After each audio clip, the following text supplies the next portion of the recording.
When you think of America's power, you think of the White House. Columns like marble ribs, a portico that whispers old Europe and new freedom in the same breath, a house that has seen assassins and peacemakers, champagne toasts and silent tears.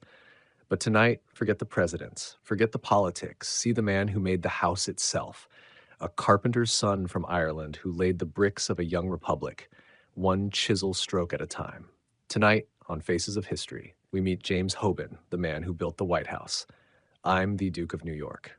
Sharpen your chisels. We're going back to when Washington was still a swamp and the dream of a nation rose on stone. Long before he laid the first stone of America's most famous house, James Hoban was just a boy, barefoot in the damp fields of County Kilkenny, Ireland. He was born in 1755 into a world carved by stone walls and quiet resilience.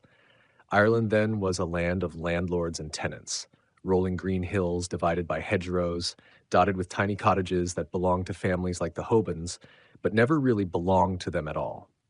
His family were tenant farmers, Catholic, Irish, and at the bottom of a social ladder ruled by Protestant English landlords. The penal laws, a cruel chain of restrictions, made sure of that. Catholics could not own land outright. They could not vote, hold office, or openly run schools. For families like the Hobans, survival meant one thing: work with your hands. And James learned that early. His father, Edward Hoban, was more than a farmer. He was a carpenter and a wheelwright, trades that kept the family from the worst poverty when the harvest failed or the landlord raised the rent. Picture young James, maybe 7 or 8, standing by his father's bench, watching the slow, careful shaping of timber into beams, joints, wheels, feeling the roughness of fresh-cut oak, the soft drift of sawdust settling in his hair. In a land of stone walls and thatched roofs, craft was freedom. The Hobans couldn't own the land they tilled, but with a hammer and chisel, they could build something that would outlast them. Education for a Catholic boy was a risk, but some families took it anyway. In secret hedge schools, hidden behind hedgerows or inside barns, James learned his letters and numbers. There were no desks or blackboards, just children on stools, writing on slates, repeating prayers and lessons from half-torn books passed from family to family. It wasn't much, but it was enough to spark something inside him, enough to see that the world was bigger than a rented farm in Kilkenny. As James grew, his talent became obvious. He apprenticed to a local carpenter, a hard trade in a place where winters bit your fingers raw and timber was precious. He learned the old ways first: mortise and tenon joints, dovetails, beams fitted so tight you didn't need nails. But this boy had bigger ideas than just repairing roofs or building carts. He wanted to build something grand.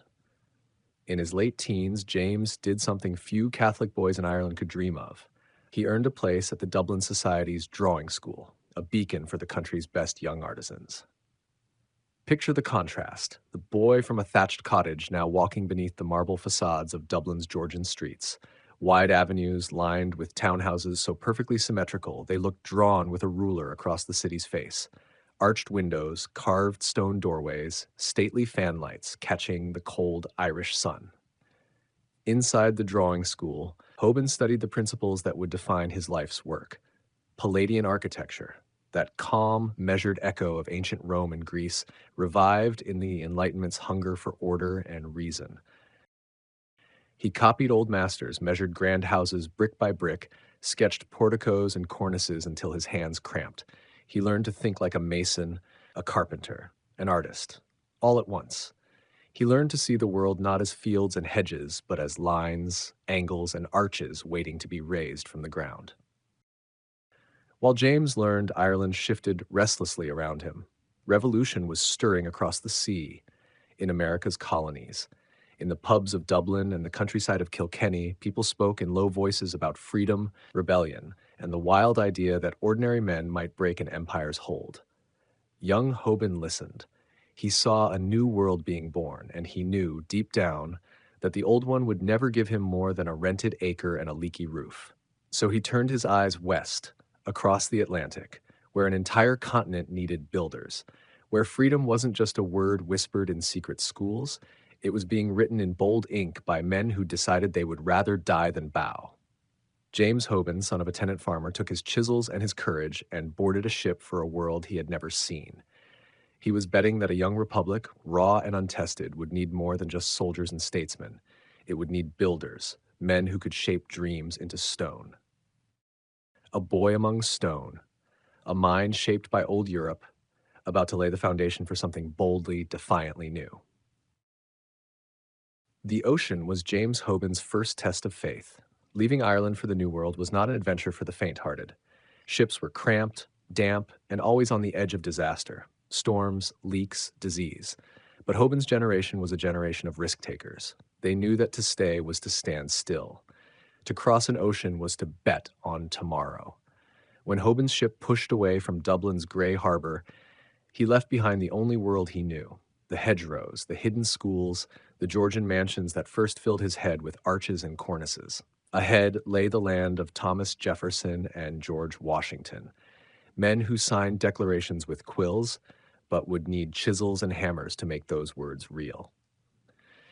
We don't know the exact date of his crossing, but when Hoban stepped onto American soil, the new nation was fresh out of revolution and deep in its first growing pains. It was the 1780s, the ink still drying on the Treaty of Paris, which had ended the Revolutionary War. Hoban arrived in Philadelphia first, the crucible of liberty, where the Declaration of Independence had been signed just a decade before. But Philadelphia already had its master builders, old craftsmen with local connections and deep reputations. Hoban was nobody yet, just another immigrant with a brogue and a bag of tools. So he went south, down the coast to Charleston, South Carolina. Charleston was not Philadelphia. It was older money, plantation wealth. Its streets were lined with elegant townhouses, porticos to shade you from the brutal Carolina sun, gardens hidden behind iron gates. It was a city that wore Europe's face on American soil. And here, Hoban found his chance. His training in the refined lines of Dublin's Georgian architecture fit Charleston's hunger for elegance like a hand in a glove. He found work quickly, not just as a carpenter, but as a designer. His big break came with the Charleston County Courthouse, a gleaming, symmetrical jewel inspired by the Leinster House back home in Dublin. It wasn't just functional, it was symbolic. A declaration that even in the raw, humid air of the South, Americans would build with the grace and permanence of old Europe, but without the weight of its kings and crowns. Hoban had learned in Dublin how to make a building stand for an idea. Now he put that lesson to work, brick by brick. Charleston's leaders took notice. So did someone else, a man whose opinion mattered more than all the local aristocrats combined, George Washington. In 1791, Washington visited Charleston as part of his grand Southern tour. He rode through the city's shady streets and admired its refined facades. But it was the county courthouse that caught his eye. Simple, elegant, dignified. Exactly what the new republic needed to show the world that it was more than a rebellion, it was civilization carved in stone. Washington was many things, general, planter, politician, but he knew the power of symbols. He understood that if the new nation was to survive, it needed monuments, buildings that told the world, we are here to stay. Washington met Hoban. The Irish stonemason made an impression. Not with fancy talk, but with his craft. He was calm, practical, endlessly precise. Here was a man who could take ideas and make them real. When Washington returned north, he carried Hoban's name in his pocket, and soon the president called for a design competition that would shape America's capital city forever. A capital without a city. In 1790, Congress had chosen a site on the Potomac River for the new federal capital. A muddy patchwork of forests, marshes, and scattered tobacco fields. They named it after the general who had won them freedom, Washington, D.C. But when Hoban arrived, there wasn't much city to see. It was raw land and rough promises. Pierre-Charles L'Enfant, the brilliant but difficult French engineer, had drawn a grand plan. Wide boulevards, dramatic sightlines, just sweeping vistas that would make old Europe jealous. But the plan needed buildings, anchors to make paper and ink real. The most important of these was the president's house. America had no monarchy, but the people expected their leader to live in a place that reflected the dignity of the office. Not a shack or a farmhouse, but not a palace either. A building that balanced power with humility, grandeur with republican virtue. The design competition was open to anyone. Architects submitted sketches, some outlandish, some half-finished. Hoban sent in his plan, calm, balanced, unmistakably inspired by the Leinster House in Dublin. He knew what worked. He knew that a young republic would stand taller if its new leader's residence carried the quiet authority of old Europe, but softened for a people who'd fought to escape kings and crowns. In July 1792, George Washington reviewed the plans. Hoban's design stood out, elegant, symmetrical, with grand neoclassical flourishes, but simple enough to suit the new democracy. Washington asked for tweaks, bigger, bolder wings, a more imposing portico, and Hoban delivered. His training, his steady hand, his understanding of stone and light, all of it came together in the design that won. On October 13, 1792, they laid the cornerstone of the president's house. Washington himself was there, the old general in civilian clothes placing the first stone while Hoban watched. Behind them, the swamp waited to swallow their dreams. Mosquitoes, heat, political infighting, financial troubles. But stone by stone, beam by beam, Hoban's vision took shape. He was no longer a tenant farmer's son hiding in a hedge school. He was no longer just an immigrant carving porticos for Charleston's planters. He was the architect of America's house, a man who had crossed an ocean with nothing but tools and talent and turned it into a monument that would stand for centuries. A new world, a new vision. A craftsman with a pencil behind his ear, ready to shape the heart of a new republic, one perfect stone at a time. Picture the land where James Hoban would build his masterpiece. Not manicured lawns and iron gates, but raw earth and tangled swamp. Washington, D.C. in the 1790s was a city in name only, a rough clearing at the muddy bend of the Potomac River, where mosquitoes ruled the summer and the roads were little more than rutted wagon tracks sinking into the muck. Yet here, in this wet, stifling wilderness, would stand the house that would come to symbolize American power for centuries. And it was up to Hoban, a carpenter's son from Kilkenny, to shape it from scratch. A president's dream, an architect's hand. When George Washington chose Hoban's design in 1792, the vision was ambitious, but the reality was chaos. Congress was skeptical, money was tight, political factions bickered endlessly over where to spend precious dollars. On the Capitol, the president's house, roads, bridges. Many wanted the government to stay in Philadelphia. Some whispered that the Potomac project would fail, that it would sink back into the swamps when the first frost came. But Hoban didn't have time for doubt. He had a blueprint, a deadline, and a client, the most powerful man in the young republic. The White House, though it would not be called that yet, had to be large enough to host official functions and foreign dignitaries, yet plain enough to remind the world that America had no king. Its neoclassical bones were a direct echo of the Enlightenment ideals the founders worshipped: reason, balance, and republican simplicity lifted straight from Roman temples. Hoban adapted the grandness of Leinster House, the Irish parliament he'd studied in Dublin, but he softened it for a republic. No soaring royal chambers or gold-plated thrones, just balanced wings, elegant porticos, wide windows to draw in the sun, and interiors designed for dinners, receptions, and the daily churn of a democracy finding its feet. Stone, sweat, and contradictions. The president's house rose from sandstone, quarried just downriver at Aquia Creek in Virginia. Huge blocks were ferried on barges, then dragged by oxen and mule carts up the muddy tracks to the building site. Who lifted those stones? Here's the truth etched into the White House's walls, but rarely spoken aloud. Laborers were a mix of free men, indentured immigrants, and enslaved Africans rented from local owners. The dream of liberty and the weight of bondage, carved side by side into the same stones. It's the contradiction America was born with, and the White House is its living monument. Hoban managed them all. Irish stonemasons laying perfect cornices, black craftsmen carving the intricate decorative plasterwork, enslaved men cutting timber, mixing mortar, braving the brutal summers and icy winters to keep the project moving forward. Hoban was everywhere, balancing ledgers, checking measurements by lantern light, ordering shipments of nails from Philadelphia, arguing with politicians over budgets. The worksite was a chorus of accents: Irish, Scottish, African, German, all cursing the Potomac mud in different tongues but bound by the same sweat. On October 13, 1792, George Washington himself laid the first cornerstone. They buried beneath it coins, newspapers, and a parchment record, a time capsule of the young republic. Some say Freemasons were there too, laying the stone with ritual, connecting the architecture to ancient traditions of brotherhood and secret oaths. For Hoban, it wasn't mysticism, it was the beginning of years of back-breaking labor. He refined the plans again and again as the site revealed its challenges.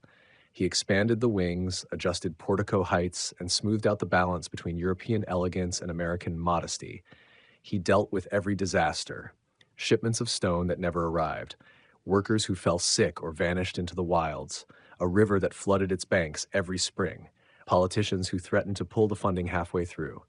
Yet brick by brick, the mansion took shape, rising 2 stories high with basement kitchens and stables tucked beneath. The main block was symmetrical, dignified, but welcoming, an American palace that refused to look like a king's palace. After 8 years of chisels, hammers, debt, and political storms, the house was finally ready enough to live in. The first president to move in was not Washington, but John Adams. Adams arrived in a city that was still a half-built dream: muddy streets, unfinished avenues, half-cleared plots. He found the house drafty and damp, windows unglazed in places, walls bare of paint or plaster. Abigail Adams, his wife, famously hung the family laundry in the East Room to dry because it was the only warm space big enough. The furniture was sparse, the fireplaces struggled to beat back the Potomac chill. Yet the symbolism was complete. The president's house stood where the founders said it would stand, a declaration in stone that the new republic had roots deeper than parchment. Hoban stays the course. Hoban didn't vanish once the doors opened. He stayed on as the official superintendent of the president's house, refining, repairing, expanding. He became a fixture of the new capital's small but determined architectural scene. In the decades to come, presidents would redecorate, remodel, and extend the house, but its bones remained Hoban's. The south and north porticos, those iconic colonnaded entrances, were either his additions or refinements of his original sketches. Each new administration added layers, yet his calm, balanced lines endured every renovation and fire. Stone by stone, beam by beam, James Hoban's palace rose from a swamp to stand as a beacon. Not a king's fortress, not a tyrant's castle, but a house for a president. Modest in scale by European standards, grand enough to inspire awe. An American contradiction carved by an Irish immigrant who understood that the real power of a republic is to build, not just to fight. By the time James Hoban's White House finally stood proud on the muddy grid of Washington, D.C., the young republic was still fragile. A bold experiment surrounded by old empires waiting for it to fail. For over a decade after the first president moved in, the House saw the birth pangs of a new government: partisan brawls, cabinet infighting, and the uneasy balance of liberty built on the backs of contradiction: freedom and slavery, democracy and division. Then came the war that would test whether the marble columns of the new Capitol were worth anything at all. In 1812, barely 3 decades after the Revolution, the United States found itself once again at war with Britain. Some called it America's second war for independence, a fight to defend its sovereignty on the seas, its honor in the eyes of old Europe. But to the British Empire, locked in a brutal struggle with Napoleon, this new conflict was a sideshow. When Napoleon finally fell in 1814, British troops were freed up for one last lesson in imperial power. They landed on the shores of the Chesapeake and marched inland, cutting through the scattered militias like a hot knife through butter. Washington, D.C. was defenseless, a half-built dream with no walls to protect it. Its grand avenues, still lined with tree stumps and mud, offered no resistance. In August 1814, British troops under Major General Robert Ross and Admiral George Cockburn marched into the capital, the first and only time a foreign enemy has occupied Washington. They had one order: make America feel humiliation and ruin. On August 24, 1814, the Redcoats reached the president's house. They dined inside first, British officers eating the meal left behind by the fleeing Americans. Then, satisfied, they piled the furniture in heaps, broke open barrels of wine and brandy, and set the White House ablaze. Flames leapt through Hoban's elegant staircases. His carefully balanced neoclassical lines were swallowed by firestorm. The sandstone walls glowed an eerie orange in the darkness, visible for miles across the Potomac. It wasn't just a house burning, it was a statement. The world's newest republic humbled in a single night, its symbols turned to cinders. The Capitol went up in flames too. The city's archives and countless priceless books burned to ash. Washington was left smoking and humiliated. When dawn broke, all that remained of Hoban's grand house was a scorched stone shell. Blackened walls, half-collapsed roofs, charred timber skeletons. Some wanted to abandon it altogether, to move the capital back to Philadelphia or some safer city. But that would mean admitting defeat, that the grand experiment could be bullied back into the past. America chose to rebuild, and who better to call than the man who had laid the first cornerstone?